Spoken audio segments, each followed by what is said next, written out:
हम लोग जो है फिजिक्स के पार्ट 2 का जो है 5वां चैप्टर कर रहे थे प्रकाशिक यंत्र। इसमें जो है हमने थियरी पढ़ ली थी, उसकी हम क्या कर रहे थे, उसका न्यूमेरिकल कर रहे थे, जिसमें हमने जो है क्वेश्चन नंबर 6 तक इसका न्यूमेरिकल कर लिया था। ठीक है, आज हम देखेंगे 7वां नंबर 2-3 सवाल इसमें जो बचे हुए हैं उसको करके आज हम अगला चैप्टर 6वां चैप्टर करेंगे, प्रकाश का तरंग प्रकृति जो है। ठीक है, आइए इसके सिद्धांत को आदि को पढ़ेंगे। तो चलिए 7वां सवाल देख लेते हैं। 7वां सवाल ध्यान से सुनेंगे। कह रहा है एक अपवर्ती खगोलीय दूरदर्शी में अभिदृश्यक लेंस, ये 5वें चैप्टर का प्रकाशिक यंत्र का सवाल है, 2-3 है। इसके बाद हम 6वां चैप्टर देखेंगे। तो 7वां नंबर सवाल ध्यान देते हैं। 7वें नंबर सवाल पे ध्यान देते हैं। कह रहा है एक अपवर्ती खगोलीय दूरदर्शी में अभिदृश्यक लेंस तथा नेत्रिका की फोकस दूरियां क्रमशः 80 सेमी तथा 4 सेमी है ना। खगोलीय दूरदर्शी में अभिदृश्यक लेंस तथा नेत्रिका की फोकस दूरियां, अभिदृश्यक लेंस तथा नेत्रिका की फोकस दूरियां क्रमशः 80 सेमी तथा 4 सेमी है यदि अंतिम प्रतिबिंब अनंत पर बने। ठीक है, अंतिम प्रतिबिंब कहाँ बन रहा है, अंतिम प्रतिबिंब अनंत पर बने तो आवर्धन क्षमता ज्ञात कीजिए तथा अभिदृश्यक और नेत्रिका के बीच की दूरी, आवर्धन क्षमता ज्ञात करनी है और अभिदृश्यक तथा नेत्रिका के बीच की दूरी। ठीक है, किसकी किसकी फोकस दूरी दे दी है, खगोलीय दूरदर्शी की। ठीक है, खगोलीय दूरदर्शी में अभिदृश्यक की और नेत्रिका की फोकस दूरी है, तो एफ बराबर दे दिया है, अभिदृश्यक की फोकस दूरी एफ ओ यह कितना दे दिया है 80 सेमी और नेत्रिका की दूरी एफ ई बराबर दे दिया है 4 सेमी। हमसे पूछ रहा है आवर्धन क्षमता, हमसे क्या पूछा गया है, एक तो आवर्धन क्षमता पूछ रहा है, ठीक है, और दूसरा नेत्रिका के बीच की दूरी, अभिदृश्यक और नेत्रिका के बीच की दूरी मतलब सूक्ष्मदर्शी की लंबाई पूछ रहा है। ठीक है, तो एक तो हमसे पूछा गया है यम, हमारा यम जो है एक क्वेश्चन मार्क है। ठीक है, यम क्या है, क्वेश्चन मार्क है, और अभिदृश्यक और सूक्ष्मदर्शी के बीच की दूरी यानी अभिदृश्यक की लंबाई पूछ लिया है। ठीक है, आसान सवाल है। यम बराबर सूत्र कौन सा लगाएंगे, जब अंतिम प्रतिबिंब अनंत पर है, जब अंतिम प्रतिबिंब क्या लिखेंगे, जब अंतिम प्रतिबिंब कहां पर है, जब अंतिम प्रतिबिंब अनंत पर है।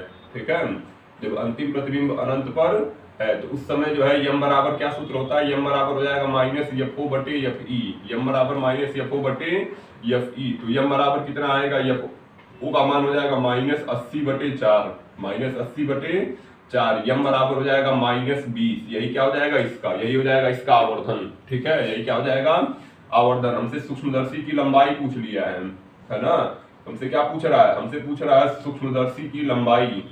ठीक है, सूक्ष्मदर्शी की लंबाई यल बराबर हो जाएगा F O plus F e. ठीक है, सूक्ष्मदर्शी की लंबाई यल बराबर F O plus F E, तो यल बराबर हो जाएगा 80 प्लस 4 यानी यल बराबर कितने सेमी आ गया, यल बराबर आ गया 84 सेमी। ठीक है, यह कौन से नंबर सवाल का आंसर है, 7वें नंबर सवाल का आंसर है। ठीक है, तो इसको कर लीजिए, 7वां नंबर कर लीजिए। 8वां और 11वां बता देते हैं, 9 और 10 आप अपने से कर लेंगे। ठीक है, 7वां नंबर सवाल करिए, फिर 8वां नंबर देखते हैं। जल्दी करिए इस सवाल को, फिर 8वां देखते हैं। ये हो जाएगा यल। ठीक है, 8वां नंबर सवाल ध्यान देते हैं।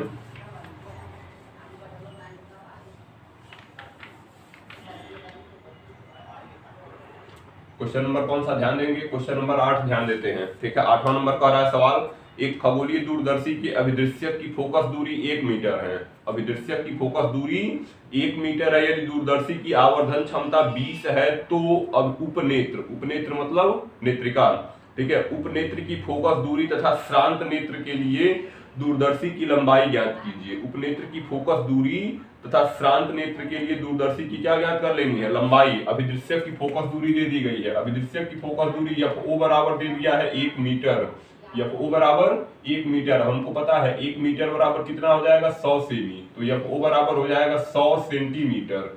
आवर्धन दे दिया है यम बराबर 20। ठीक है, यम बराबर कितना दे दिया है 20, एफ ई का मान पूछ रहा है। ठीक है, किसका मान पूछ रहा है, एफ ई का मान पूछ रहा है और सूक्ष्मदर्शी की लंबाई पूछ रहा है, यल पूछ रहा है। यल क्वेश्चन मार्क है कौन से नेत्र के लिए, श्रांत नेत्र के लिए। श्रांत नेत्र मतलब जब अंतिम प्रतिबिंब, ठीक है, अनंत पर हो। ठीक है, तो फार्मूला कौन सा लगाएंगे, एफ बराबर यम बराबर हो जाएगा माइनस एफ ओ बटे एफ ई, माइनस मत रखिए क्योंकि एफ ई माइनस नहीं आता है। ठीक है, तो एफ बराबर हो जाएगा यम बराबर F O plus F e, minus चाहो तो रख लो, नीचे लिख लेंगे। एफ ई बराबर कितना आ जाएगा, एफ ई बराबर हो जाएगा माइनस एफ ओ बटे यम। ठीक है, एफ ओ का मान कितना है, एफ ओ का मान 100 सेमी रखिए और यम का मान 20 दे दिया है। ठीक है, तो एफ ई बराबर कितना आ जाएगा -5, एफ ई बराबर -5 लिखेंगे चूंकि, ठीक है, उत्तल लेंस की फोकस दूरी है ना, अभिदृश्यक और नेत्रिका दोनों उत्तल लेंस होते हैं, तो लिखेंगे उत्तल लेंस की जो है, उत्तल लेंस की फोकस दूरी, ठीक है, उत्तल लेंस की फोकस दूरी ऋणात्मक नहीं होती, उत्तल लेंस की फोकस दूरी ऋणात्मक नहीं होती। ठीक है, इसलिए क्या हो जाएगा, इसलिए जो एफ ई बराबर हो जाएगा, इसलिए एफ ई बराबर कितना आ जाएगा, एफ ई बराबर हो जाएगा 5 सेमी। एफ ई कितना आ जाएगा, एफ ई जो है 5 सेमी आ जाएगा। ठीक है, एफ ई का मान कितना आ जाएगा, एफ ई का मान 5 सेमी आ जाएगा। एफ ई निकल गया। अब हमसे क्या पूछा गया था, एक चीज और हमसे पूछी गई है, सूक्ष्मदर्शी की लंबाई। ठीक है, तो यल बराबर क्या लिखेंगे, यल बराबर हो जाएगा F O plus F E. यल बराबर F O plus F E. तो एफ ओ का मान कितना था 100। ठीक है, और प्लस ये 5 हो जाएगा। ठीक है, 100 प्लस 5, तो यल बराबर हो जाएगा 105 सेमी। अगर मीटर में बदलना हो तो 100 का भाग कर दीजिए। ठीक है, 100 का क्या करेंगे, भाग कर देंगे, या ऐसे लिख सकते हो 1 सेमी बराबर हो जाएगा 10 की घात -2 मीटर। ठीक है, जब पक्षांतर करोगे कितना आएगा, 1/100 आ सकता है ना, चाहो तो ऐसे लिखो 1 सेमी बराबर 1/100 मीटर हो जाएगा। तो कितना आ जाएगा, यल बराबर हो जाएगा 105। कितना, 105, और सेमी की जगह 1/100 लिख देंगे। ठीक है, और मीटर। ठीक है, 100 का भाग करेंगे, दशमलव पीछे से 2 अंक बाद लग जाएगा, क्योंकि 100 में 2 जीरो है। ठीक है, तो यल बराबर हो जाएगा 1.05 मीटर ही हो जाएगा सूक्ष्मदर्शी की लंबाई। ठीक है, ये किसकी लंबाई हो जाएगी, ये जो है सूक्ष्मदर्शी की लंबाई हो जाएगी। ठीक है, जल्दी करिए इसको। सूक्ष्मदर्शी की लंबाई हो गई कितनी, 1.05। एक सवाल जो और बता देते हैं, 9-10 आप अपने से कर लेंगे, 11वां सन में पूछा गया है। ठीक है, तो उसको बता देते हैं, इसको कर लीजिए। बाकी जो सवाल बचे हैं वो भी कॉमन सवाल है, इसी की तरह है, तो उसको आप अपने से कर लेंगे। ठीक है, 11 नंबर सवाल बताते हैं, जल्दी करिए। 8वां ध्यान देते हैं, अगला 11 नंबर सवाल पे, जो इस चैप्टर का लास्ट सवाल भी है, जो सन में पूछा गया है। ठीक है, देखिए सवाल में कह रहा है, एक खगोलीय दूरदर्शी की आवर्धन क्षमता 15 है। एक खगोलीय दूरदर्शी की आवर्धन क्षमता 15 है तथा अभिदृश्यक लेंस व नेत्रिका के बीच की दूरी, अभिदृश्यक लेंस और नेत्रिका के बीच की दूरी को दूरदर्शी की लंबाई कहते हैं। ठीक है, अभिदृश्यक व नेत्रिका के बीच की दूरी 80 सेमी है। यदि दोनों लेंस उत्तर हो तो उनकी अलग अलग फोकस दूरी ज्ञात कीजिए। तो क्या क्या दे दिया है, खगोलीय दूरदर्शी की आवर्धन क्षमता दे दिया है। कौन से नंबर में है, 11 नंबर में। आवर्धन क्षमता यम बराबर दे दिया है 15। यम बराबर कितना दे दिया है, यम बराबर 15। और सूक्ष्मदर्शी की जो लंबाई है अभिदृश्यक से नेत्रिका के बीच की दूरी 80 सेमी दे दी है। ठीक है, यम बराबर कितना दे दिया है, यम बराबर 15 दे दिया है, यम बराबर 80 सेमी। हमसे एफ ओ और एफ ई पूछ रहा है। ये सवाल पूछा गया था कब, 2017 में। ठीक है, सवाल को पूछा गया है 2017 में। तो हम चूंकि जानते हैं यम बराबर क्या होता है, यम बराबर हमारा जो होता है, यम बराबर सूत्र लगा देंगे माइनस में एफ ओ और बटे एफ ई। तो यहाँ पे हो जाएगा 15 और फिर माइनस एफ ओ बटे एफ ई। अब इसका गुणा कराएंगे तो एफ ओ बराबर हो जाएगा, इसका तिरछा गुणा माइनस आ जाएगा ना इधर, तो हो जाएगा माइनस में 15 एफ ई, 15 एफ ई। इसके बराबर आया, एफ ओ के बराबर आया, समीकरण नंबर 1। अब हम चूंकि जानते हैं सूक्ष्मदर्शी की लंबाई यल बराबर होता है एफ ओ प्लस एफ ई, दोनों माड में होते हैं, मतलब चिन्ह नहीं आने चाहिए। तो एफ ओ का मान रख देंगे माइनस में 15 एफ ई। ठीक है, माइनस में कितना रख देंगे, माइनस में हो जाएगा 15 एफ ई और प्लस यहाँ पे हो जाएगा एफ ई। प्लस कितना हो गया, एफ ई। यल बराबर हो जाएगा 15 एफ ई और प्लस एफ ई। ठीक है, 15 और 1 जोड़ेंगे कितना आ जाएगा, 16 एफ ई। ठीक है, यल का मान यहाँ पे रख दीजिए, यल का मान कितना था, 80 था। ठीक है, 80। तो एफ ई बराबर निकालेंगे तो हो जाएगा 80/16 बराबर किसके, एफ ई के। एफ ई का मान 16 25 80 यानी 5 बार में कट जाएगा। तो एफ ई बराबर कितना आ जाएगा, एफ ई बराबर 5 सेमी। ठीक है, एफ ई कितना आ गया, एफ ई जो है 5 सेमी आ जाएगा। लिखेंगे समीकरण 1 से। समीकरण 1 क्या कह रहा है, एफ ओ बराबर कितना है, माइनस चिन्ह नहीं रखते। ठीक है, क्योंकि ऋणात्मक नहीं आएगा। तो एफ ओ बराबर हो जाएगा 15 एफ ई। तो कितना आ जाएगा, 15 गुणे एफ ई। ठीक है, अगर माइनस लिख रहे हो तो नीचे हमको फिर स्पष्ट करना होगा। एफ ओ बराबर कितना हो जाएगा, 15 का गुणा 5 में जब कराओगे, 15 का गुणा 5 में, तो कितना आ जाएगा, माइनस में 75 सेमी। लिखेंगे चूंकि उत्तल लेंस है इसलिए ऋणात्मक नहीं होगा। उत्तल लेंस की फोकस दूरी जो है ना, उत्तल लेंस की फोकस दूरी ऋणात्मक नहीं होती। उत्तल लेंस की फोकस दूरी ऋणात्मक नहीं होती। ठीक है, इसलिए एफ ओ बराबर कितना आ जाएगा, एफ ओ बराबर आ जाएगा 75 सेमी। एफ ओ कितना आ गया, एफ ओ का मान आ गया 75 सेमी। एफ ई का मान कितना आया, 5 सेमी। ठीक है, एफ ओ का मान 75 सेमी और एफ ई का मान 5 सेमी, यही हमसे पूछा गया था। ठीक है, यही हमसे पूछा गया है। ये कौन से चैप्टर का लास्ट सवाल था? प्रकाशिकी यंत्र का, 5वें चैप्टर का। अब हम क्या करेंगे? छठा चैप्टर। ठीक है, हम जो है छठा चैप्टर करते हैं, ध्यान देते हैं। अब जल्दी कर लीजिए इस सवाल को, फिर आते हैं अगले चैप्टर पे।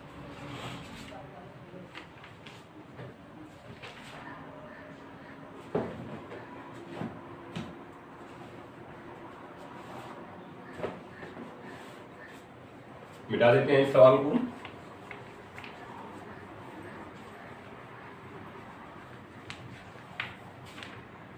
चैप्टर का नाम क्या है? चैप्टर का नाम है हमारा, चैप्टर का नाम है तरंग प्रकाशिकी तथा हाइगेंस का सिद्धांत। ठीक है, चैप्टर का नाम क्या है? तरंग प्रकाशिकी, तरंग प्रकाशिकी तथा हाइगेंस का सिद्धांत।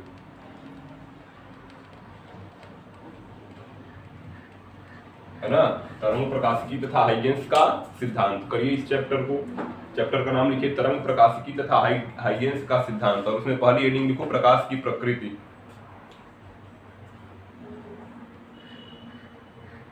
चैप्टर का नाम है तरंग प्रकाशिकी तथा हाइगेंस का सिद्धांत, और हेडिंग क्या है? प्रकाश की प्रकृति। ठीक है, हेडिंग क्या है? हेडिंग हो जाएगी प्रकाश की प्रकृति, है ना, प्रकाश की प्रकृति। हेडिंग बनाइए इसको और लिखिए इसमें, हेडिंग है प्रकाश की प्रकृति। लिखो इसमें प्रकाश एक प्रकार की ऊर्जा है, प्रकाश एक प्रकार की ऊर्जा है। हो गया, प्रकाश एक प्रकार की ऊर्जा है जो हमारी आंख की रेटिना पर उपस्थित, प्रकाश एक प्रकार की ऊर्जा है जो हमारी आंख की रेटिना पर उपस्थित,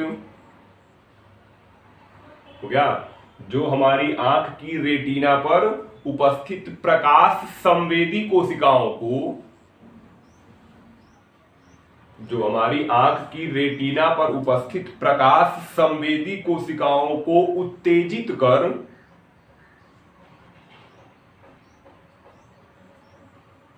प्रकाश संवेदी कोशिकाओं को उत्तेजित कर हमें दृष्टि संवेदना का आभास कराती है। हो गया, हमें दृष्टि संवेदना का आभास कराती है। ध्यान रखिए, प्रकाश क्या है? एक प्रकार की ऊर्जा, और ऊर्जा क्या है? कार्य करने की क्षमता। मतलब प्रकाश में भी कार्य करने की क्षमता होगी। क्यों? क्योंकि प्रकाश एक प्रकार की ऊर्जा है। आगे हम इसका पढ़ेंगे। ठीक है, तो ध्यान रखिएगा यहाँ पे, प्रकाश एक प्रकार की ऊर्जा है जो हमारी दृष्टि संवेदना, जो हमारी आंख की रेटिना पर उपस्थित प्रकाश संवेदी तंत्रिकाओं को, जो है प्रकाश संवेदी कोशिकाओं को उत्तेजित कर हमें जो है क्या करती है? हमारी दृष्टि संवेदना का आभास कराती है, हमें दृष्टि संवेदना का आभास कराती है। हो गया ना, लाइन छोड़ के नीचे लिखिए, देखो प्रकाश के कुछ महत्वपूर्ण गुण निम्न हैं। प्रकाश के कुछ महत्वपूर्ण गुण निम्न हैं। हो गया, प्रकाश के कुछ महत्वपूर्ण गुण निम्न हैं। पहला नंबर, प्रकाश के गुण में लिखेंगे पहला नंबर, लिखिए प्रकाश के कुछ महत्वपूर्ण गुण निम्न है। पहला नंबर लिखिए, प्रकाश सीधी रेखा में चलता है। प्रकाश सीधी रेखा में चलता है।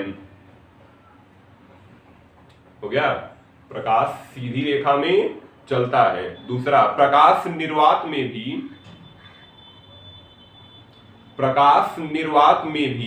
चल सकता है। पहला नंबर क्या है? प्रकाश सीधी रेखा में चलता है। दूसरा, प्रकाश निर्वात में भी चल सकता है। हो गया, प्रकाश निर्वात में भी चल सकता है। तीसरा, प्रकाश कौन सी तरंग है? वैद्युत चुंबकीय तरंग है। और वैद्युत चुंबकीय तरंगें क्या है? जिन्हें चलने के लिए माध्यम की जरूरत नहीं है, यानी प्रकाश निर्वात में भी गमन कर सकता है, बिना माध्यम के भी चल सकता है। ठीक है, तो पहला नंबर प्रकाश सीधी रेखा में चलता है। दूसरा, प्रकाश निर्वात में भी चल सकता है। तीसरा, प्रकाश में परावर्तन होता है। तीसरा नंबर लिखिए, प्रकाश में परावर्तन होता है। परावर्तन तो पढ़े ही हैं। ठीक है, प्रकाश का जो है टकराकर उसी मार्ग में वापस लौटना प्रकाश का परावर्तन है। ठीक है, तो तीसरा नंबर प्रकाश में परावर्तन होता है। चौथा, प्रकाश में अपवर्तन होता है। प्रकाश में अपवर्तन होता है। हो गया, प्रकाश में अपवर्तन होता है। पांचवा, प्रकाश में वर्ण विक्षेपण होता है। प्रकाश में वर्ण विक्षेपण होता है ना, प्रकाश में वर्ण विक्षेपण होता है। वर्ण विक्षेपण बताए थे, सूर्य का जो है अपने अवयवी रंगों में विभक्त होने की घटना जो है, सूर्य के प्रकाश का अपने अवयवी रंगों में, कौन कौन से अवयवी रंग, वैज्ञानिक पिनाला या विविग्योर जिसे बताया गया था, ठीक है। यही घटना क्या है, सूर्य का अपने अवयवी रंगों में विभाजित होने की घटना है, प्रकाश का वर्ण विक्षेपण है, ठीक है। तो क्या लिखे, प्रकाश में परावर्तन होता है, प्रकाश में अपवर्तन होता है, प्रकाश में वर्ण विक्षेपण होता है। पांचवा नंबर, प्रकाश में वर्ण विक्षेपण होता है। छठा नंबर लिखिए, प्रकाश में, छठा नंबर लिखिए गुण में, प्रकाश में विवर्तन होता है। प्रकाश में विवर्तन होता है। विवर्तन क्या है, जब प्रकाश के मार्ग में अगर कोई अवरोध आ गया, ठीक है, मान लीजिए ऐसे प्रकाश चल रहा था, इसके मार्ग में जो है कोई अवरोध आ गया, तो प्रकाश करेगा क्या, इस अवरोध के किनारों से मुड़ जाएगा, ठीक है, अवरोध के किनारों से मुड़ जाएगा और अवरोधक की छाया बनाएगा, ठीक है। यही घटना क्या है, प्रकाश का विवर्तन, ठीक है। प्रकाश के जो है अवरोधक के किनारों से मुड़ जाने की घटना प्रकाश का विवर्तन है, ठीक है। तो क्या लिखे, प्रकाश में विवर्तन होता है, लिखे ना, प्रकाश में विवर्तन होता है। सातवां नंबर लिखिए, प्रकाश में व्यतिकरण होता है। सातवां नंबर गुण में लिखिए, प्रकाश में व्यतिकरण होता है। व्यतिकरण क्या है, जब दो प्रगामी तरंगे जो है, ठीक है, दो प्रगामी तरंगे चलती हैं और एक साथ अध्यारोपित होती हैं, तो अध्यारोपण के बाद जो है कुछ बिंदुओं पर जो है चमकीला, कुछ बिंदुओं पर अधिक चमक उत्पन्न होती है और कुछ बिंदुओं पर कम चमक उत्पन्न होती है, यही घटना प्रकाश का व्यतिकरण है, ठीक है। तरंगों के अध्यारोपण से जो है प्रकाश की तीव्रता में जो है कुछ बिंदुओं पर तीव्रता बढ़ जाती है और कुछ बिंदुओं पर तीव्रता घट जाती है, यही घटना प्रकाश का व्यतिकरण हम पढ़ेंगे। इसमें संपोषी और विनाशी, अगला चैप्टर यही है, ठीक है। तो जहाँ पे संपोषी होगा वहां पे तीव्रता बढ़ जाएगी, जहाँ पे विनाशी होगा वहां पे तीव्रता घट जाएगी। अभी ध्यान रखिए, प्रकाश में क्या होता है, व्यतिकरण, ठीक है, प्रकाश में व्यतिकरण होता है, ये सातवां नंबर है, ठीक है, प्रकाश में व्यतिकरण होता है। आठवां नंबर लिखिए, प्रकाश में ध्रुवण होता है। प्रकाश में ध्रुवण होता है, हो गया। ध्रुवण क्या है, प्रकाश जो होता है सभी दिशाओं में चलता है, अगर प्रकाश है तो ऐसे सभी दिशाओं में चलेगा, ठीक है। जब हम इसको किसी ऐसे क्रिस्टल से गुजार दें जिसमें जो है प्रकाश जो सभी दिशाओं में चल रहा था कुछ निश्चित दिशा में ही सीमित हो जाए, ठीक है, प्रकाश के वैद्युत वेक्टरों को कुछ निश्चित दिशा में सीमित करने की घटना ही प्रकाश का ध्रुवण है, ठीक है। हम अगर ऐसे कोई क्रिस्टल रख दें, जैसे हम क्या करते हैं, जैसे हम जब सूर्य ग्रहण को देख रहे होते हैं विशेष प्रकार के चश्मे से देख रहे होते हैं, तो वो चश्मा क्या है, वो चश्मा जो है ध्रुवण चश्मा है, ठीक है, ध्रुवित चश्मा है, जिसमें हम क्या करते हैं, चश्मा क्या करेगा, वो जो चश्मा है वो प्रकाश के जो सभी दिशाओं में वेक्टर थे, सभी दिशाओं में जो है वेक्टर है उनको कुछ निश्चित दिशा में ही सीमित करेगा, ठीक है। यही घटना प्रकाश का ध्रुवण है। ये सब अलग अलग चैप्टर है, विवर्तन, व्यतिकरण और ध्रुवण, ठीक है। तो अभी ध्यान रखिए, प्रकाश का ध्रुवण क्या लिखिए, प्रकाश में ध्रुवण होता है। गुण में आठवां नंबर क्या है, प्रकाश में ध्रुवण होता है, ठीक है। नौवां नंबर लिखिए, नौवां नंबर लिखो, प्रकाश धातुओं से, प्रकाश धातुओं से, प्रकाश धातुओं से इलेक्ट्रॉन निकालता है। प्रकाश धातुओं से इलेक्ट्रॉन उत्सर्जित कर सकता है या इलेक्ट्रॉन निकाल सकता है। प्रकाश धातुओं से इलेक्ट्रॉन उत्सर्जित करता है। कितने गुण हो गए, 9। 9 ध्यान रखेंगे। मान लीजिए ये कोई धातु है, ठीक है, प्रकाश में जो है इलेक्ट्रॉन कैसे निकलेगा, मान लीजिए कोई धातु, जब इस पर किसी निश्चित आवृत्ति का प्रकाश गिरेगा, ठीक है, तो प्रकाश ऊर्जा है ना, प्रकाश क्या है, ऊर्जा है। तो यह अपनी सारी ऊर्जा जो है एक इलेक्ट्रॉन को दे देगा, इलेक्ट्रॉन यहां से गति करना शुरू करेगा और जो ही गति करेगा तुरंत ही धारा बहेगी। इसी सिद्धांत पर हम अगला एक चैप्टर है इसको, ठीक है। प्रकाश जब इलेक्ट्रॉनों को निकालता है, इस घटना को प्रकाश वैद्युत प्रभाव कहते हैं। कौन सा प्रभाव, प्रकाश वैद्युत प्रभाव। आगे ये मिलेगा, ठीक है, ये चैप्टर मिल जाएगा आगे, तो वहां पे पढ़ लेंगे। अभी ध्यान रखिए, प्रकाश क्या कर सकता है, जब किसी धातु पर एक निश्चित आवृत्ति की प्रकाश गिरती है तो उस धातु से जो है प्रकाश क्या करेगा, इलेक्ट्रॉनों को निकालेगा, जिससे इलेक्ट्रॉन गति करना शुरू करेंगे और धारा बहेगी, ठीक है। सौर पैनल जो है प्रकाश वैद्युत प्रभाव सिद्धांत पर ही कार्य करता है, ठीक है। जो सौर पैनल होता है वह प्रकाश वैद्युत प्रभाव सिद्धांत पर ही कार्य करता है। तो अभी ध्यान रखिए, तो चैप्टर आएगा तो उसमें और विस्तृत रूप से इसकी व्याख्या करेंगे, ठीक है। तो क्या लिखिए, प्रकाश धातुओं से इलेक्ट्रॉन उत्सर्जित करता है ना। प्रकाश धातुओं से क्या कर रहा है, इलेक्ट्रॉन उत्सर्जित करता है। चलो अगली हेडिंग बनाओ, न्यूटन का कणिका सिद्धांत। ये प्रकाश के गुण हो गए, 9 गुण हो गए, इसको ध्यान रखिए। अगली हेडिंग बनाइए, न्यूटन का कणिका सिद्धांत, है ना। न्यूटन का हेडिंग क्या है, न्यूटन का कणिका सिद्धांत। ये हो जाएगा हमारा हेडिंग, न्यूटन का कणिका सिद्धांत। लिखिए इसमें, देखो सन 1675 ईस्वी में, सन 1675 ईस्वी में न्यूटन ने प्रकाश के संबंध में, सन 1675 ईस्वी में न्यूटन ने प्रकाश के संबंध में, हो गया, सन 1675 ईस्वी में न्यूटन ने प्रकाश के संबंध में अपना कणिका सिद्धांत प्रस्तुत किया। प्रकाश के संबंध में अपना कणिका सिद्धांत प्रस्तुत किया, जिसकी प्रमुख मान्यताएं, अपना कणिका सिद्धांत प्रस्तुत किया जिसकी प्रमुख मान्यताएं निम्न हैं। हो गया, जिसकी प्रमुख मान्यताएं निम्न हैं। अब पहला नंबर लिखेंगे, ठीक है, पूरा आ रहा है ना इसमें।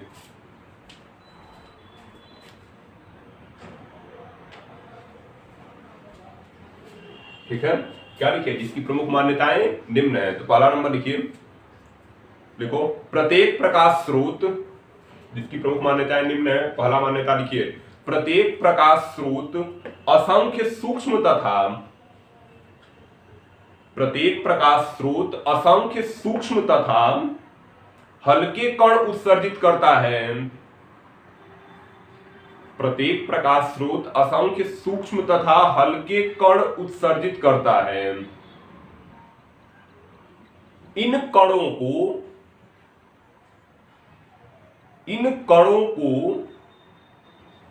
कणिकाएं कहा गया। प्रत्येक प्रकाश स्रोत असंख्य सूक्ष्म तथा हल्के कण उत्सर्जित करता है, इन कणों को कणिकाएं कहा गया। हो गया ना।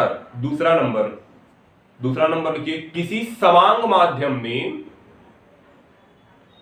दूसरा नंबर लिखिए, किसी सवांग माध्यम में ये कणिकाएं, किसी सवांग माध्यम में ये कणिकाएं प्रकाश के वेग से, किसी सवांग माध्यम में ये कणिकाएं प्रकाश के वेग से सरल रेखा में चलती हैं। प्रकाश के वेग से सरल रेखा में चलती हैं तथा, हो गया, प्रकाश के वेग से सरल रेखा में चलती हैं तथा अपने साथ गतिज ऊर्जा ले जाती हैं। अपने साथ गतिज ऊर्जा ले जाती हैं। हो गया, किसी सवांग माध्यम में ये कणिकाएं प्रकाश के वेग से चलती हैं तथा अपने साथ गतिज ऊर्जा ले जाती हैं। मतलब न्यूटन ने कहा प्रकाश क्या है, कण है। ठीक है, प्रकाश क्या है, कण, और इन कणों को ही हम कणिकाएं कर रहे हैं। कणिकाएं जो है किसी माध्यम में प्रकाश की चाल से, अर्थात 3×10⁸ मीटर प्रति सेकंड के वेग से चलेंगी। ठीक है, अब इनके पास वेग होगा तो क्या हो जाएगा, के बराबर, ठीक है, 12mv² से वेग है और द्रव्यमान है। कण होगा तो द्रव्यमान होगा और वेग है, साथ में क्या आ जाएगी, गतिज ऊर्जा। ठीक है, तो इन कणिकाओं के पास क्या होगा, प्रकाश की चाल से चल रहे हैं, इनके पास गतिज ऊर्जा होगी। ये 2 हुआ। तीसरा नंबर लिखिए, तीसरा नंबर लिखिए, जब ये कणिकाएं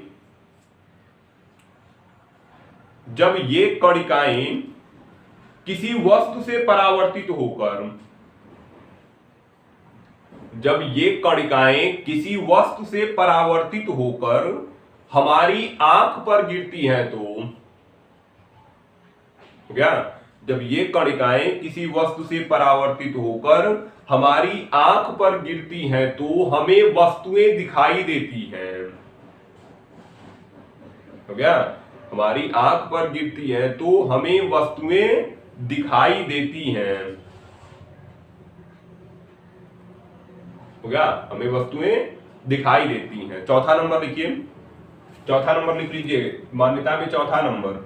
ठीक है, कह रहे हैं न्यूटन। तीसरा नंबर क्या कहा, जब ये कण किसी पदार्थ पर गिरेंगे, किसी जो है वस्तु पर गिरेंगे, तो वहां से टकराकर वापस लौटेंगे, और जो वापस लौट रहे हैं वही चीजें हमको क्या हो रही हैं, दिखाई दे रही हैं। ठीक है, चौथा नंबर लिखेंगे। लिखो, भिन्न भिन्न रंगों के प्रकाश की, भिन्न भिन्न रंगों के प्रकाश की, भिन्न भिन्न रंगों के प्रकाश की कणिकाएं भिन्न भिन्न आकार की होती हैं। तो क्या, भिन्न भिन्न रंगों के प्रकाश की कणिकाएं भिन्न भिन्न आकार की होती हैं। भिन्न भिन्न रंगों के प्रकाश की कणिकाएं भिन्न भिन्न आकार की होती हैं। चौथे नंबर में क्या कहना चाहते हैं, मतलब प्रत्येक कण जो होगा, ठीक है, हमको पता है प्रकाश जो है, दृश्य प्रकाश 7 रंगों में विभाजित है, विविग्योर, ठीक है, VIB GY OR, ठीक है, किन किन रंगों में, VIB और GY OR, प्रकाश इन रंगों में विभाजित है। तो जो प्रत्येक रंग की कणिका होगी उसका क्या होगा, अलग अलग आकार होगा, अलग अलग आवृत्ति और अलग अलग आकार होगा। यह कौन कह रहा है, न्यूटन। कौन सी मान्यता में, चौथी मान्यता में। ठीक है, इस प्रकार जो है यह न्यूटन का क्या था, कणिका सिद्धांत। मूल क्या था, प्रकाश कण है, ठीक है, जिसे हम कणिका कह रहे हैं। जब कणिका कहीं पे चल रही है तो प्रकाश के वेग से चल रही है, ठीक है, और अपने साथ गतिज ऊर्जा ले जा रही है। तीसरा, जब यह किसी वस्तु पर गिरेगी तो वहां से परावर्तित होगी, हमको दिखाई देगी। ठीक है, चौथा नंबर, प्रत्येक कण की आवृत्ति और आकार अलग अलग है। ठीक है, प्रत्येक कण की आवृत्ति और आकार अलग अलग है। ठीक है, फिर लाइन छोड़ के नीचे लिखिए, लिखो, न्यूटन के कणिका सिद्धांत के आधार पर, इसी में नीचे लाइन छोड़ के लिखिए, मान्यता 4 हो गई, उसके नीचे लिखेंगे, लिखो, न्यूटन की कणिका सिद्धांत के आधार पर, न्यूटन के कणिका सिद्धांत के आधार पर प्रकाश के सीधी रेखा में संचरण, न्यूटन के कणिका सिद्धांत के आधार पर प्रकाश की सीधी रेखा में संचरण, प्रकाश के परावर्तन, प्रकाश की सीधी रेखा में संचरण, प्रकाश के परावर्तन तथा अपवर्तन की व्याख्या की गई। वे प्रकाश के गुण पढ़े हैं ना, कौन कौन सा, प्रकाश सीधी रेखा में चलता है, निर्वात में चल सकता है, प्रकाश का परावर्तन होता है, प्रकाश का अपवर्तन होता है, प्रकाश का वर्ण विक्षेपण होता है, प्रकाश का व्यतिकरण होता है, प्रकाश का विवर्तन होता है, प्रकाश का जो है प्रकाश इलेक्ट्रॉनों से, धातुओं से क्या करता है, इलेक्ट्रॉन निकालता है। तो इसमें कौन कौन से सिद्धांत न्यूटन की कणिका सिद्धांत से सिद्ध हो गए, कौन कौन से प्रकाश के गुण न्यूटन के कणिका सिद्धांत से सिद्ध हो गए। पहला, प्रकाश सीधी रेखा में संचरण करता है, प्रकाश सीधी रेखा में गमन कर रहा है। दूसरा, प्रकाश में परावर्तन होता है, प्रकाश में अपवर्तन। ये 3 सिद्धांतों को, प्रकाश के 3 गुणों को जो है न्यूटन का कणिका सिद्धांत पूर्ण कर पा रहा है। लेकिन कुछ गुण ऐसे थे जो न्यूटन के कणिका सिद्धांत से जो है सिद्ध नहीं हो पा रहे थे। ठीक है, न्यूटन की कणिका सिद्धांत से प्रकाश के कुछ गुण सिद्ध नहीं हो पा रहे थे। तो कौन आएंगे, हाइगेंस आएंगे। चलिए उनकी व्याख्या देखेंगे आगे, पहले देख लेते हैं इसमें। तो क्या लिखे, न्यूटन के कणिका सिद्धांत के आधार पर प्रकाश की सीधी रेखा में संचरण, प्रकाश के परावर्तन तथा अपवर्तन की व्याख्या की गई। ठीक है, सीधी रेखा में संचरण, प्रकाश के अपवर्तन तथा परावर्तन की व्याख्या की गई। परंतु इसके आधार पर, तो क्या, परंतु इसके आधार पर प्रकाश के व्यतिकरण, परंतु इसके आधार पर प्रकाश के व्यतिकरण, विवर्तन, प्रकाश के व्यतिकरण, विवर्तन, ध्रुवण जैसी घटनाओं की व्याख्या नहीं की जा सकी। व्यतिकरण, विवर्तन, ध्रुवण जैसी घटनाओं की व्याख्या नहीं की जा सकी। तो क्या देखो, कणिका सिद्धांत के अनुसार, कणिका सिद्धांत के अनुसार प्रकाश की चाल, किसके सिद्धांत है, न्यूटन की कणिका सिद्धांत के अनुसार, ध्यान से सुनेंगे इस चीज को। कणिका सिद्धांत के अनुसार प्रकाश की चाल विरल माध्यम की तुलना में, तो क्या, प्रकाश की चाल विरल माध्यम की तुलना में सघन माध्यम में अधिक होती है। तो क्या, विरल माध्यम की तुलना में सघन माध्यम में अधिक होती है, सघन माध्यम में अधिक होती है। क्या कर रहे हैं न्यूटन, न्यूटन ने कहा कि अगर मान लो कोई प्रकाश था जो पहले वायु में चल रहा था, अब माध्यम में एक कांच रख दिया गया, ठीक है। जब प्रकाश किरण जो है वायु से कहां जाएगा, कांच में जाएगा, तो वायु कैसा माध्यम है, विरल। वायु कैसा माध्यम है, वायु है विरल। और कांच कैसा माध्यम है, कांच है सघन। कांच कैसा माध्यम है, सघन, ठीक है। तो न्यूटन का कणिका सिद्धांत क्या बता रहा है, न्यूटन ने कणिका सिद्धांत में कहा कि विरल माध्यम से सघन माध्यम में जाने पर सघन माध्यम में प्रकाश की चाल अधिक है। सघन माध्यम में प्रकाश की चाल अधिक है और विरल माध्यम में प्रकाश की चाल कम है। सही है ये। या उसी प्रकार है विरल माध्यम जहां पर कण कम है ना। विरल माध्यम जो है जहां पर क्या होंगे, माध्यम के कण बहुत ही दूर दूर बहुत ही कम होंगे, ठीक है। तो यहाँ पे कण कम है और यहाँ पे कण ज्यादा है। तो यह क्या कह रहे हैं न्यूटन कह रहे हैं कि जहां पे कण कम है वहां पे प्रकाश की चाल कम है, जहां पे कण ज्यादा है वहां पे प्रकाश की चाल अधिक है। इनका कहना इसी प्रकार है। मान लो एक सड़क है जिस पर कम लोग हैं तो तुम्हारी गाड़ी की स्पीड कम है, जब बहुत ज्यादा भीड़ हो गई सड़क पर तुम्हारी गाड़ी की स्पीड बढ़ गई। ऐसा हो सकता है, जब सड़क पे ट्रैफिक ज्यादा होगा तो हमारी स्पीड बढ़ जाएगी। यह न्यूटन का सिद्धांत कह रहा है, ठीक है। न्यूटन का सिद्धांत कह रहा है जब कण अधिक है माध्यम में तो प्रकाश की चाल अधिक हो गई, और जब कण माध्यम में कम है तो प्रकाश की चाल कम हो गई। या उसी प्रकार है जैसे सड़क पर ज्यादा भीड़ हो तो हम स्पीड बढ़ा लें, ठीक है, और सड़क पर कम भीड़ हो तो हम बहुत धीरे धीरे चलें, जो कि सही नहीं है। कौन इसको सही कर रहे हैं, कौन, फोको ने बताया। फोको ने कहा कि न्यूटन का यह मानना कि विरल माध्यम में प्रकाश की चाल कम और सघन माध्यम में प्रकाश की चाल अधिक है, यह गलत है, ठीक है। तो क्या लिख रहे थे, लिख लीजिए, क्या लिखे, हाँ, विवर्तन जैसी घटनाओं की व्याख्या नहीं की जा सकी। लिखो, कणिका सिद्धांत के अनुसार प्रकाश की चाल, कणिका सिद्धांत के अनुसार प्रकाश की चाल विरल माध्यम की तुलना में, हो गया, विरल माध्यम की तुलना में सघन माध्यम में अधिक होती है। विरल माध्यम की तुलना में सघन माध्यम में अधिक होती है, सघन माध्यम में अधिक होती है। जबकि फोको ने वैज्ञानिक है, जबकि फोको ने प्रयोग द्वारा यह सिद्ध किया कि, जबकि फोको ने प्रयोग द्वारा यह सिद्ध किया कि, हो गया, फोको ने प्रयोग द्वारा यह सिद्ध किया कि प्रकाश की चाल विरल माध्यम में, प्रकाश की चाल विरल माध्यम में सघन माध्यम की तुलना में, प्रकाश की चाल विरल माध्यम में सघन माध्यम की तुलना में अधिक होती है। हो गया, प्रकाश की चाल विरल माध्यम में सघन माध्यम की तुलना में अधिक होती है। न्यूटन ने क्या बताया था, सघन माध्यम में चाल ज्यादा है, विरल में कम है। फोको ने सिद्ध क्या कर दिया कि विरल माध्यम में चाल ज्यादा होगी, सघन माध्यम में चाल कम होगी। इस प्रकार न्यूटन का यह सिद्धांत यहाँ पर तो गलत है, ठीक है, कि उनका यह मानना कि अधिक माध्यम में, जो जहां पे माध्यम जो है सघन होगा वहां पे प्रकाश की चाल अधिक होगी, या फोको ने गलत सिद्ध किया, ठीक है। तो क्या लिखे, तुलना में अधिक होती है, सघन माध्यम की तुलना में अधिक होती है। अतः इस सिद्धांत को, कौन से सिद्धांत को, कणिका सिद्धांत को, अतः इस सिद्धांत को अमान्य करार दिया गया। हो गया, अतः इस सिद्धांत को अमान्य करार दिया गया। हो गया ना, अतः इस सिद्धांत को अमान्य करार दिया गया, ठीक है। इस सिद्धांत को क्या करार दिया गया, अमान्य। अगली हेडिंग लिखिए, हेडिंग लिखो तरंगाग्र, इंपॉर्टेंट हेडिंग है। न्यूटन को कणिका सिद्धांत को ध्यान रखेंगे। अभी हमको बहुत लोगों को पढ़ना है, अभी न्यूटन पढ़ रहे हैं। न्यूटन ने प्रकाश को क्या कहा, न्यूटन ने कहा कि प्रकाश कण है, ठीक है। आगे कौन आने वाले हैं इस चैप्टर में है, हाइगेन्स, ठीक है। इनको तरंग प्रकाशिकी का जनक कहा जाता है, किसको, हाइगेन्स को। इन्होंने कहा कि प्रकाश तरंग है, ठीक है। न्यूटन ने क्या कहा, प्रकाश कण है। हाइगेन्स ने क्या कहा, प्रकाश तरंग है, ठीक है। बाद में आते हैं कौन, डी ब्रॉगली, ठीक है। बाद में क्या आएंगे, डी ब्रॉगली, ठीक है।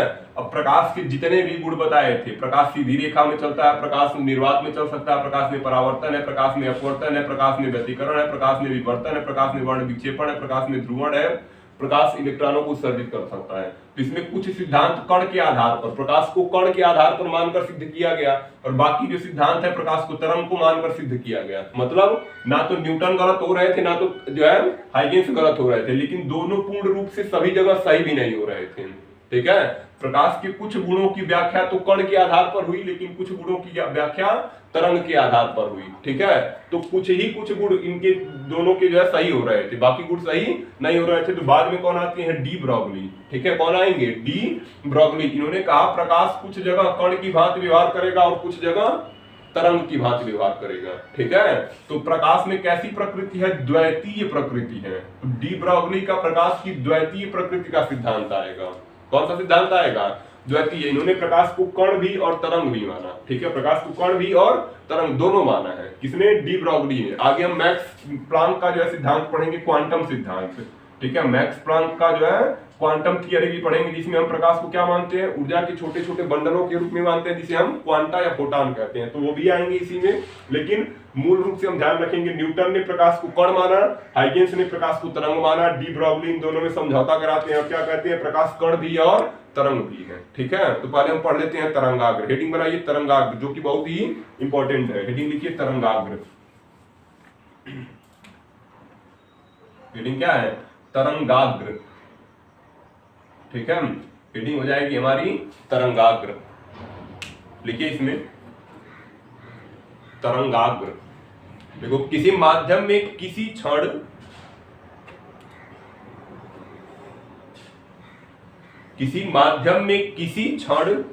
खींचा गया ऐसा काल्पनिक पृष्ठ, किसी माध्यम में किसी क्षण खींचा गया ऐसा काल्पनिक पृष्ठ जिस पर स्थित सभी कण, तो क्या? किसी माध्यम में किसी क्षण खींचा गया ऐसा काल्पनिक पृष्ठ जिस पर स्थित सभी कण, तो क्या? जिस पर स्थित सभी कण कंपन की समान कला में हो, जिस पर स्थित सभी कण कंपन की समान कला में हो, तरंगाग्र कहलाता है। तो क्या? जिस पर स्थित कंपन की सभी कण, क्या लिखे? जिस पर स्थित सभी कण कंपन की समान कला में हो, तरंगाग्र कहलाता है। ठीक है, परिभाषा क्या लिखे? किसी माध्यम में किसी क्षण खींचा गया ऐसा काल्पनिक पृष्ठ जिस पर स्थित सभी कण कंपन की समान कला में हो, तरंगाग्र कहलाता है। कंपन की समान कला। ठीक है, क्यों ऐसा कहा गया? सभी कण कंपन की समान कला, कला मतलब समान कोण बना रहे हो। ठीक है, मान लो ऐसे ऐसे जो है, देखते हैं हम जब तालाब में पत्थर फेंकते हैं तो क्या होता है? मान लीजिए यहाँ पे पत्थर गिरा है, तो ऐसे चारों ओर तरंगे निकलती हैं। ऐसे चारों ओर क्या निकल रही हैं? तरंगे। तो अब मान लो ये तरंग ऐसे आगे बढ़ी है, तो या इसका तरंगाग्र हो जाएगा। ठीक है, इस कण का क्या हो जाएगा? तरंगाग्र। तरंगाग्र क्या होगा? बिंदुओं का समूह है जो कंपन की समान कला में, मतलब समान कोण अंतरित कर रहे हैं। ठीक है, फिर अगला तरंगाग्र, इसका तरंगाग्र हो जाएगा, तो जितना कोण इसका होगा उतना ही कोण इसका होगा, तो ये तरंगाग्र हो जाएगा। ऐसे तरंगाग्र जो है आगे बढ़ते रहेंगे। ठीक है, ऐसे तरंगाग्र क्या होंगे? आगे बढ़ते रहेंगे। तरंगाग्र है क्या? ऐसा पृष्ठ है जिस पर सभी कण कंपन की समान कला में है। मतलब अगर एक कण जो है ऊपर की तरफ है, तो इसका भी कंपन, दूसरे कण का भी कंपन ऊपर की तरफ ही होगा। ठीक है, श्रृंग और गर्त की जो दिशाएं बन रही हैं, तो ठीक है, अगर एक कण का जो है ऊपर है तो दूसरे कण का भी ऊपर ही होगा। मतलब कंपन की समान कला है। ठीक है, कला का अंतर नहीं है। पीछे हम कलांतर पढ़े हुए हैं। ठीक है, तो कला में अंतर नहीं है। जैसे अगर किसी कण का जो है कलांतर ओमेगा टी है या कला ओमेगा टी है, तो अगले कण की भी कला ओमेगा टी ही होगी, कंपन की समान कला में। ठीक है, समान रूप से कंपन कर रहे हैं। ठीक है, उन बिंदुओं के जो है पृष्ठ को हम क्या कर रहे हैं? तरंगाग्र कर रहे हैं। तरंगाग्र जो है 3 प्रकार के होते हैं। ठीक है, एक होता है गोलीय, एक कैसा होगा? गोलीय। दूसरा हो जाएगा बेलनाकार। ठीक है, एक हो जाएगा गोलीय, दूसरा हो जाएगा बेलनाकार, और तीसरे को हम क्या कह सकते हैं? तीसरे को समतल बोल सकते हैं। ठीक है, तीसरे को क्या बोलेंगे? समतल। ठीक है, कैसा बोलेंगे? समतल। तो क्या लिखे तरंगाग्र में? किसी माध्यम में किसी क्षण खींचा गया ऐसा काल्पनिक पृष्ठ जिस पर स्थित सभी कण कंपन की समान कला में हो, तरंगाग्र कहलाता है। इंपॉर्टेंट हेडिंग है, पूछी गई है। ठीक है, तो इसको इंपॉर्टेंट रखेंगे। ठीक है, तो लिखिए आगे लाइन छोड़ के लिखो, तरंगाग्र निम्न प्रकार के होते हैं। तरंगाग्र निम्न प्रकार के होते हैं। ठीक है, तरंगाग्र निम्न प्रकार के होते हैं। पहली हेडिंग लिखो गोलीय तरंगाग्र। तरंगाग्र निम्न प्रकार के होते हैं, उसमें लिखिए गोलीय तरंगाग्र। हो गया, गोलीय तरंगाग्र लिखो। जब प्रकाश स्रोत बिंदु समान होता है तो, हेडिंग है गोलीय तरंगाग्र, उसमें लिखिए जब प्रकाश स्रोत बिंदु समान होता है तो स्रोत से सीमित दूरी पर, जब प्रकाश स्रोत बिंदु समान होता है तो स्रोत से सीमित दूरी पर जो तरंगाग्र बनता है, हो गया, स्रोत से सीमित दूरी पर जो तरंगाग्र बनता है वह गोलीय तरंगाग्र होता है। ठीक है, स्रोत से सीमित दूरी पर जो तरंगाग्र बनता है वह गोलीय तरंगाग्र। कह रहा है अगर स्रोत जो है गोलीय है, सूक्ष्म है, छोटा है, तो इससे जो तरंगाग्र, इससे सीमित दूरी पर जो है जो तरंगाग्र बनेंगे, कंपन की जो समान कला होगी पृष्ठों की, वो कैसी होगी, गोलीय। और ऐसे तरंगाग्र हम क्या बोलेंगे, गोलीय तरंगाग्र बोलेंगे। ठीक है, गोलीय तरंगाग्र। स्रोत कैसा होना चाहिए, सूक्ष्म और गोलीय होना चाहिए, सूक्ष्म और गोलीय होना चाहिए। तो गोलीय सूक्ष्म स्रोत से जो तरंगाग्र बनते हैं वो कैसे होंगे, गोलीय होंगे। ठीक है, गोलीय तरंगाग्र होंगे। अगली हेडिंग लिखो बेलनाकार तरंगाग्र। हेडिंग लिखिए बेलनाकार तरंगाग्र। हो गया, बेलनाकार तरंगाग्र लिखो। इसमें लिखो जब प्रकाश स्रोत बिंदु समान, जब प्रकाश स्रोत रेखावत हो तो, जब प्रकाश स्रोत रेखावत हो तो, जब प्रकाश स्रोत रेखावत हो तो स्रोत से सीमित दूरी पर, हो गया, जब प्रकाश स्रोत रेखावत हो तो स्रोत से सीमित दूरी पर,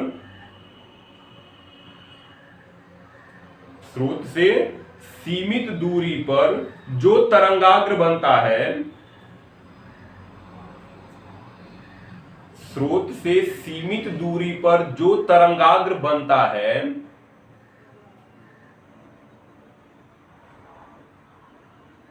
हो गया, स्रोत से सीमित दूरी पर जो तरंगाग्र बनता है वह बेलनाकार तरंगाग्र होता है,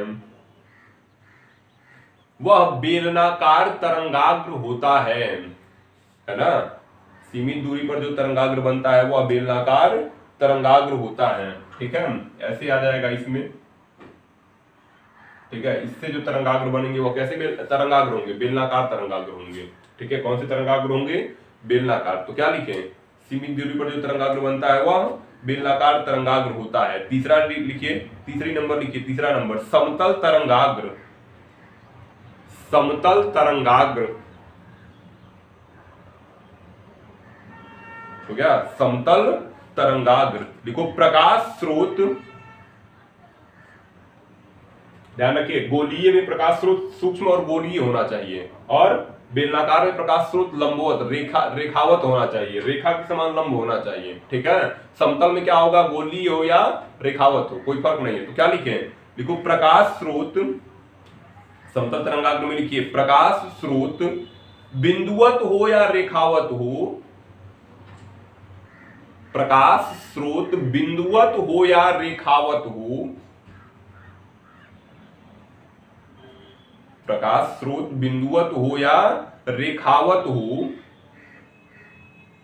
उससे असीमित दूरी पर, अभी दोनों में सीमित था, ठीक है, अब इससे क्या कर रहा है, असीमित। ठीक है, तो प्रकाश स्रोत बिंदुवत हो या रेखावत हो, उससे असीमित दूरी पर, उससे असीमित दूरी पर जो तरंगाग्र बनता है, उससे असीमित दूरी पर जो तरंगाग्र बनता है उसे समतल तरंगाग्र कहते हैं। हो गया। असीमित दूरी पर जो तरंगाग्र बनता है उसे समतल तरंगाग्र कहते हैं, है ना, उसे समतल तरंगाग्र कहते हैं। महत्वपूर्ण हमारा समतल तरंगाग्र ये, तो उसी का चित्र बना देते हैं।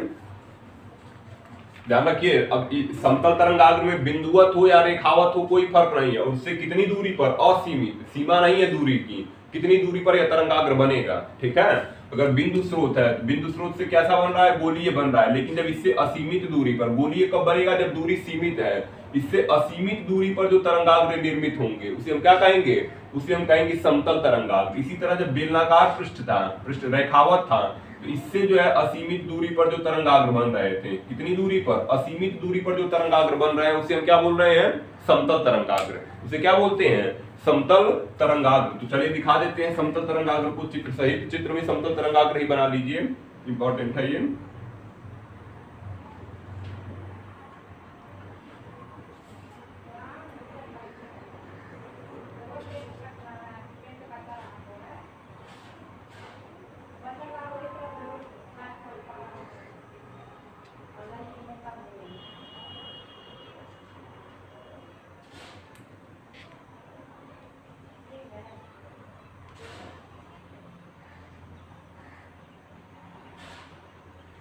है ना, इस चित्र को बना लेंगे। ये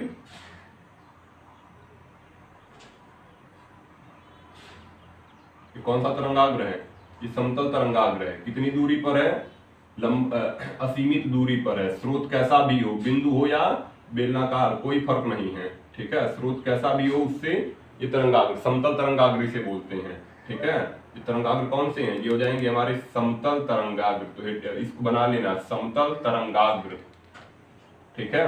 तरंगाग्र याद रखेंगे, ऐसा काल्पनिक पृष्ठ जिस पर स्थित सभी कण कंपन की समान कला में हो। कंपन की कैसी कला है, कंपन की समान कला है, ठीक है। कंपन की समान कला, सभी कण ऊपर है तो ऊपर ही है, ठीक है, नीचे है तो नीचे है, कंपन की समान कला है, ऐसे पृष्ठ को हम क्या कर रहे हैं, तरंगाग्र, ठीक है। ऐसे पृष्ठ को हम क्या कहते हैं, तरंगाग्र। तो हेडिंग बनाइए अगला, तो ये हो जाएगा समतल तरंगाग्र, ये हो जाएगी इसका चित्र हो जाएगा, ठीक है। अगली हेडिंग क्या बनाएंगे, हाइगेंस का तरंग सिद्धांत। हेडिंग बनाइए हाइगेंस का तरंग सिद्धांत, हाइगेंस का तरंग सिद्धांत, ये हेडिंग है। और लिखिए इसमें हाइगेंस का तरंग सिद्धांत, लिखो इसमें, लिखो सन 1678 ईस्वी में। ध्यान रखिए, न्यूटन ने कणिका सिद्धांत 75 में दिया था, न्यूटन ने कणिका सिद्धांत 75 में दिया था, उसके 3 साल बाद हाइगेंस अपना सिद्धांत प्रस्तुत कर रहे हैं, ठीक है। तो लिखिए सन 1678 ईस्वी में, सन 1678 ईस्वी में हालैंड के वैज्ञानिक, हालैंड जिसे आज नीदरलैंड भी बोलते हैं, डच भी बोला जाता था इन्हें पहले, ठीक है। सन 1678 ईस्वी में हालैंड के वैज्ञानिक हाइगेंस ने तरंग सिद्धांत प्रस्तुत किया। हाइगेंस ने तरंग सिद्धांत प्रस्तुत किया, हो गया। और बताया कि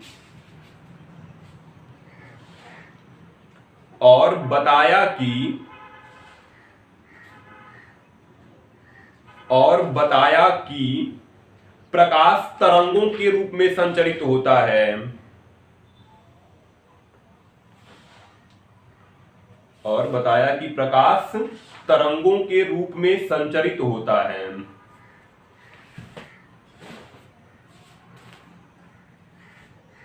क्या, प्रकाश तरंगों के रूप में संचरित होता है। लिखो, इस सिद्धांत के आधार पर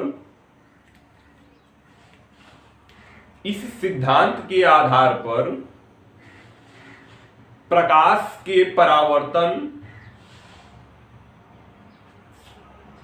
इस सिद्धांत के आधार पर प्रकाश के परावर्तन,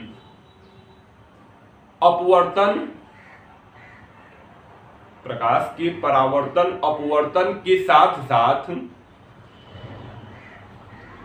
या इस सिद्धांत के आधार पर प्रकाश के परावर्तन अपवर्तन के साथ साथ व्यतिकरण और विवर्तन की भी, अपवर्तन और परावर्तन के साथ साथ व्यतिकरण और विवर्तन की भी व्याख्या सफलतापूर्वक की जा सकी। व्यतिकरण और विवर्तन की व्याख्या सफलतापूर्वक की जा सकी। ठीक है, सफलतापूर्वक की जा सकी। लाइन छोड़ के नीचे लिखिए, हाइगेंस के तरंग सिद्धांत के अनुसार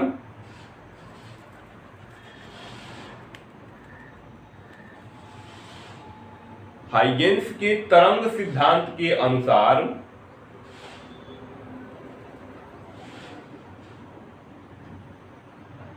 हाइगेंस के तरंग सिद्धांत के अनुसार प्रकाश तरंगों के रूप में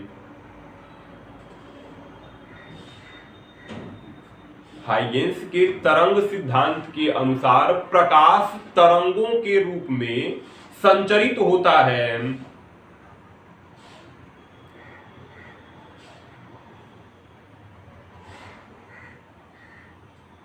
प्रकाश तरंगों के रूप में संचरित होता है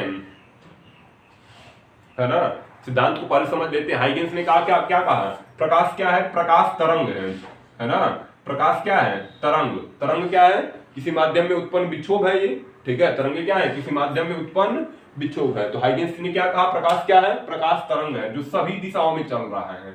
प्रकाश क्या हो रहा है, सभी दिशाओं में गमन कर रहा है। ठीक है, और इन्होंने प्रकाश को कौन सी तरंग माना है, प्रकाश को अनुदैर्ध्य तरंग माना। ये बहुत ध्यान रखने वाली चीज है।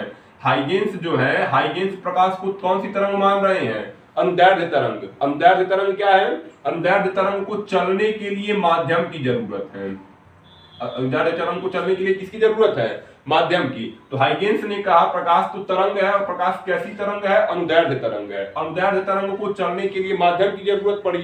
तो इनसे पूछा गया कि प्रकाश कौन से माध्यम में चल रहा है। जब प्रकाश अनुदैर्ध्य तरंग है तो उसको चलने के लिए माध्यम की जरूरत है। अनुदैर्ध्य तरंग क्या है, वे तरंगे जिनको चलने के लिए माध्यम की जरूरत तो है ही, साथ ही ये जो कण है, माध्यम के जो कण होंगे प्रकाश के चलने के जो है समानांतर कंपन करते हैं। प्रकाश के चलने के कैसे कंपन करेंगे, समानांतर। अगर लंबवत कंपन करते तो अनुप्रस्थ होती। ठीक है, अगर कंपन जो है, अगर कंपन माध्यम के जो कण है प्रकाश की चलने की, अगर यह प्रकाश चल रहा है, ये प्रकाश का जो है, प्रकाश का क्या है, प्रकाश की दिशा है।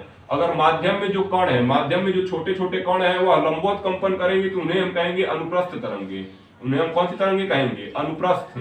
ठीक है, अनुदैर्ध्य तरंगे क्या कहेंगे, जब माध्यम में जो है प्रकाश चल रहा है तो जो माध्यम के कण है वह तरंग के, ये प्रकाश की चलने के समानांतर कंपन करते हैं तो उन्हें हम कौन सी तरंगे कहेंगे, अनुदैर्ध्य तरंगे। और ये कौन सी तरंगे हैं, अनुदैर्ध्य तरंगे हैं। ठीक है, हाइगेंस ने क्या कहा, प्रकाश तरंग है और प्रकाश अनुदैर्ध्य तरंग है। अनुदैर्ध्य तरंगों को चलने के लिए किसकी जरूरत है, माध्यम की। तो हाइगेंस ने क्या माना, हाइगेंस ने माना कि सब जगह एक सर्वव्यापी माध्यम है। ठीक है, हाइगेंस देखिए इनकी थियरी, अपनी थियरी को जो है सही साबित करने के लिए इन्होंने क्या माना है, हाइगेंस ने कहा प्रकाश तरंग है और प्रकाश अनुदैर्ध्य तरंग है जिसको चलने के लिए माध्यम की जरूरत है, और हर जगह एक माध्यम उपस्थित है जिसे इन्होंने ईथर नाम दिया। ठीक है, हाइगेंस ने कहा कि ईथर एक माध्यम है जो सब जगह सर्वव्यापी है, सब जगह पाया जाता है। और ईथर की क्या विशेषता है, ईथर की इन्होंने जो विशेषता बताई, उन्होंने कहा कि ईथर तो पहली बात जो है, ईथर भारहीन है, इसमें कोई भार नहीं है। ठीक है, ईथर कैसा है, ईथर जो है भारहीन है, इसका घनत्व बहुत ज्यादा है। ईथर की विशेषता में कह रहे हैं ईथर भारहीन है। ठीक है, और इसका क्या ज्यादा है, इसका घनत्व जो है, इसका घनत्व बहुत कम है। ठीक है, इसका जो है घनत्व बहुत कम है। पहली बात तो ईथर भारहीन है, इसका घनत्व कम है। दूसरा, इसकी प्रत्यास्थता बहुत ज्यादा है। ठीक है, इसकी क्या ज्यादा है, प्रत्यास्थता। ठीक है, तो हाइगेंस के सिद्धांत को समझिए। हाइगेंस ने कहा प्रकाश तरंग है और प्रकाश अनुदैर्ध्य तरंग है। अनुदैर्ध्य तरंगों को चलने के लिए माध्यम की आवश्यकता है, इसलिए हाइगेंस ने एक माध्यम की कल्पना की जिसका नाम था ईथर। ईथर की इन्होंने विशेषता बताई, ईथर भारहीन है और साथ में ईथर में घनत्व कम है और ईथर की प्रत्यास्थता बहुत अधिक है। और इन्होंने इस सूत्र से V बराबर अंडर रूट में E बटे डी, V बराबर E बटे डी एक फार्मूला दिया। ई क्या है, ई जो है हमारी प्रत्यास्थता है, इलास्टिसिटी। डी क्या है, डेंसिटी यानी घनत्व। इस आधार पर इनके जो है, इस आधार पर इन्होंने अपनी व्याख्या में जो है प्रकाश की चाल को जो है सिद्ध किया था। ठीक है, तो हाइगेंस का जो है सिद्धांत ध्यान रखेंगे। हाइगेंस ने कहा प्रकाश तरंग है, अनुदैर्ध्य तरंग है, जिसको चलने के लिए माध्यम की जरूरत है। एक माध्यम हर जगह उपस्थित है जिसका नाम ईथर है, जो सर्वव्यापी है, मतलब सभी वस्तुओं में जहां पे प्रकाश जा रहा है वहां पे ईथर जरूर ही उपस्थित है। ईथर की विशेषता क्या है? ईथर भारहीन है, इसका घनत्व बहुत कम है और प्रत्यास्थता बहुत ज्यादा है। ठीक है, तो चलिए लिख लीजिए इसमें क्या लिख रहे थे। हाइगेंस के तरंग सिद्धांत के अनुसार प्रकाश तरंगों के रूप में चलता है, तो क्या प्रकाश तरंगों के रूप में चलता है। ये तरंगे अनुदैर्ध्य तरंगे हैं, प्रकाश तरंगों के रूप में चलता है, ये तरंगे अनुदैर्ध्य तरंगे हैं, जिनको चलने के लिए माध्यम की आवश्यकता होती है। ये तरंगे अनुदैर्ध्य तरंगे हैं जिनको चलने के लिए माध्यम की आवश्यकता होती है।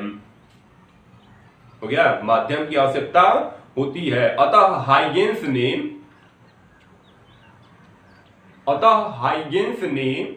एक सर्वव्यापी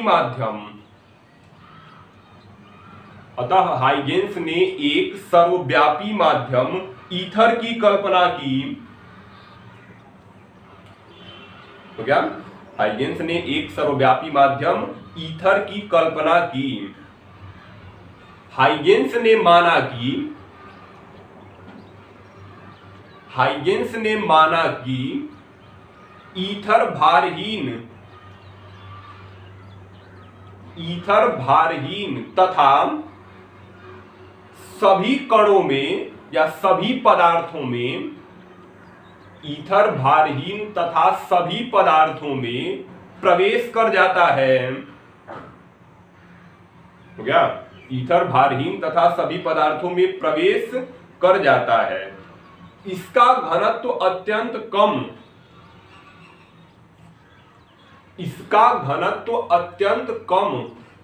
तथा प्रत्यास्थता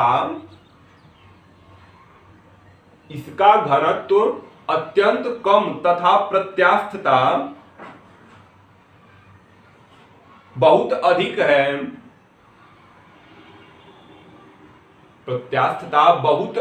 है। अतः प्रकाश तरंगे काल्पनिक माध्यम ईथर में अत्यंत तीव्र वेग, हो गया, तब प्रकाश तरंगे काल्पनिक माध्यम ईथर में अत्यंत तीव्र वेग, हो गया, अत्यंत तीव्र वेग। कोष्टक में लिखेंगे v बराबर रूट में e बटे डी। ई क्या है? प्रत्यास्थता। डी क्या है? घनत्व। ई क्या है? प्रत्यास्थता।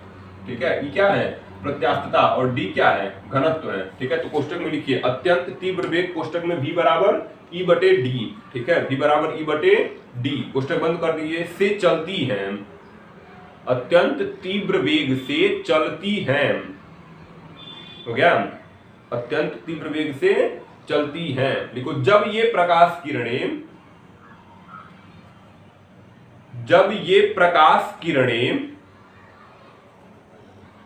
किसी वस्तु से परावर्तित होती हैं तो, जब ये प्रकाश किरणें किसी वस्तु से परावर्तित होकर, हो गया, जब ये प्रकाश किरणें किसी वस्तु से परावर्तित होकर हमारी आंख के रेटिना पर गिरती हैं तो, किसी वस्तु से परावर्तित होकर हमारी आंख के रेटिना पर गिरती हैं तो हमें वस्तुएं दिखाई देने लगती हैं। हमारी आंख की रेटिना पर गिरती है तो हमें वस्तुएं दिखाई देने लगती हैं। तो क्या हमें वस्तुएं दिखाई देने लगती हैं। देखो, इस सिद्धांत के अनुसार,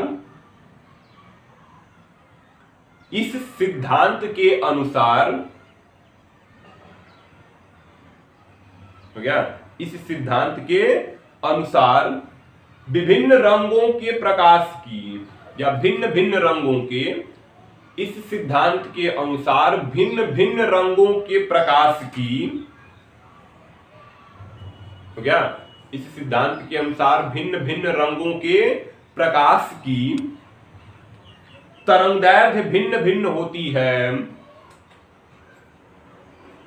इस सिद्धांत के अनुसार भिन्न भिन्न रंगों के प्रकाश की तरंगदैर्घ्य भिन्न भिन्न होती है। यही किसका सिद्धांत था? हाइगेंस का तरंग सिद्धांत। इन्होंने क्या कहा? प्रकाश तरंग है और प्रकाश अनुदैर्ध्य तरंग है, जिसको चलने के लिए माध्यम की जरूरत है। इन्होंने एक सर्वव्यापी माध्यम की कल्पना की जिसका नाम था ईथर। ईथर की इन्होंने विशेषता बताई, वह भारहीन है, घनत्व कम है, प्रत्यास्थता ज्यादा है, जिस कारण वेग बहुत अधिक है।